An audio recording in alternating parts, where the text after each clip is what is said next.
Bonjour, mesdames et messieurs. Alors aujourd'hui, on a une capsule qui s'adresse aux membres de l'entourage, aux proches, aux amis. Et ça s'intitule « Le modèle CAP ». Alors, qu'est-ce que le modèle CAP?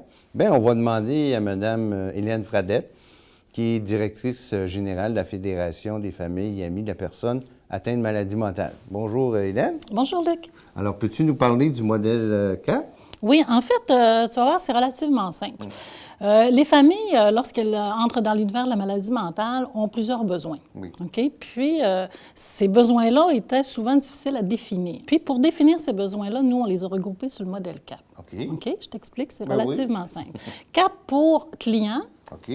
accompagnateur et partenaire. Oh! C'est simple, mais ça simple. parle. Donc, la famille, le membre de l'entourage client, c'est que la détresse émotionnelle des familles, savais-tu, est 3 fois plus élevée que dans la population en général. Bien, ça, je n'en doute pas. Tu n'en doutes pas, hein, Oui, c'est ça. Donc, à ce compte-là, quand on est en détresse, c'est impossible de pouvoir aider l'autre de façon maximale. Bon, Donc, il faut aller chercher de l'aide, et pour soi, pour ne pas tomber nous-mêmes dans la détresse qui peut nous entraîner, voire même vers la dépression, et aussi pour s'outiller, pour aider notre proche. OK. Donc, ça, c'est le volet client. Client.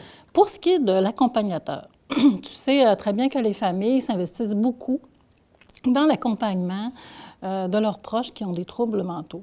Et quand on est accompagnateur, ça veut dire qu'on a besoin de pouvoir parler et échanger avec l'équipe traitante. Tout à fait. Tout en respect de la confidentialité, il faut développer des liens de confiance pour que la famille puisse se sentir partie intégrante, OK, du rétablissement. Et pour le volet partenaire, ce qui est relativement simple, c'est que les familles, évidemment, ont un mot à dire dans l'organisation des services. Ah, absolument. OK? Elles veulent donner leur opinion. Elles veulent également s'impliquer dans les associations de familles comme gestionnaires des associations. Donc, après avoir pris un recul par rapport à la maladie, ces familles-là sont capables de s'investir pour améliorer l'organisation des services de santé mentale. Ah, tu sais, Hélène, ça me fait penser, tu sais que j'ai été soigné pour un cancer dans ma vie. Et puis, quand je suis allé pour chercher des soins, ma conjointe m'accompagnait. Et dans ce milieu-là, ça fait partie d'emblée qu'on s'occupe de la conjointe, là, dans mon cas. Également qu'elle devienne un partenaire de soins au niveau de là. Puis qu'elle participe aussi avec l'équipe à changer mon mode de vie, tu sais, parce que j'ai eu un cancer. Puis donc, on aimerait beaucoup que ça soit la même chose en santé mentale, finalement. Alors donc, Hélène, est-ce que tu pourrais nous résumer le modèle CAP?